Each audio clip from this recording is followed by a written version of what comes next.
জামাত আমাকে নিয়ে গালাগালি করে মানে আমি মনে করি যে আমি রাইট ট্র্যাকে আছি। এনসিপি আলাদা আলাদা করে সনদ দিয়ে দিচ্ছে। কিছুদিন আগে দেখলাম যে আওয়ামী লীগের সোশ্যাল মিডিয়াতে দেখলাম 100 না 150 আওয়ামী লীগের লোক এনসিপিতে যোগদান করেছে। বিভিন্ন জায়গায় দেখা যায় যে আওয়ামী লীগের লোকরা জামাতে যোগদান করতেছে। বিএনপি কিন্তু এইটা না। আমাদের ইসলামিক অনেক দল আছে যারা স্বৈরাচারের বিরুদ্ধে লড়াই করেছে, সংগ্রাম করেছে, যুদ্ধ করেছে, কিন্তু ধর্ম নিয়ে ব্যবসা করে নাই। এরা তো ধর্ম নিয়ে ব্যবসা করে। আপনি বক্তৃতায় বলতে পারেন, আমরা এইখানে যে কয়জন আছি মুসলমান, বলতে পারেন যে একটা লোক জামাতের এক নেতা বক্তৃতা দিচ্ছে, সে আমার খুবই ঘনিষ্ঠ লোক, একসাথে জেল খাটছি, একসাথে একই ফ্লোরে ছিলাম।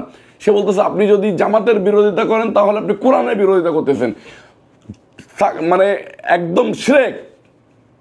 এরকম কথা বলতে পারে না। এদেরকে মানে খুবই দ্রুত বাংলাদেশের মানুষের প্রতিহত করা উচিত, আমি এটা মনে করি।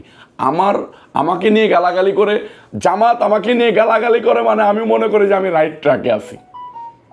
জামাত আমাকে নিয়ে, শিবির আমাকে নিয়ে গালাগালি করে মানে আমি ব্যক্তিগতভাবে মনে করি যে আমি রাইট ট্র্যাকে আছি। আমি বাংলাদেশের পক্ষে আছি, আমি বাংলাদেশের শক্তির পক্ষে আছি, আমি সাধারণ জনগণের পক্ষে আছি।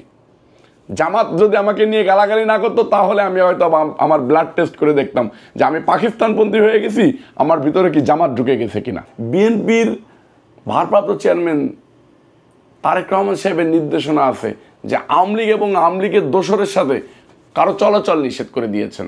আওয়ামী লীগ এবং আওয়ামী লীগের দোসরদের সাথে আমাদের কোনো ছবিও পর্যন্ত রাখা যাবে না, তাদের সাথে মিশা যাবে না, তাদের সাথে কথা বলা যাবে না।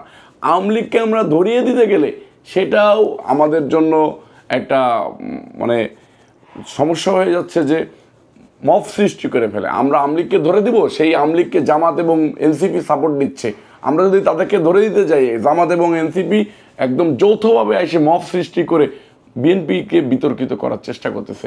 বিএনপি তো মিডিয়া ট্রায়ালের শিকার হচ্ছে। বিএনপির বিরুদ্ধে দেখেন যে একটা ছেলে কোনো প্রকার কোনো কিছু করলে তারা মানে মিডিয়া ট্রায়াল করা হচ্ছে, কোনো কিছু করা লাগতেছে না, একদম কাটছাট ভিডিও করে করে তাদেরকে মিডিয়া ট্রায়াল করা হচ্ছে।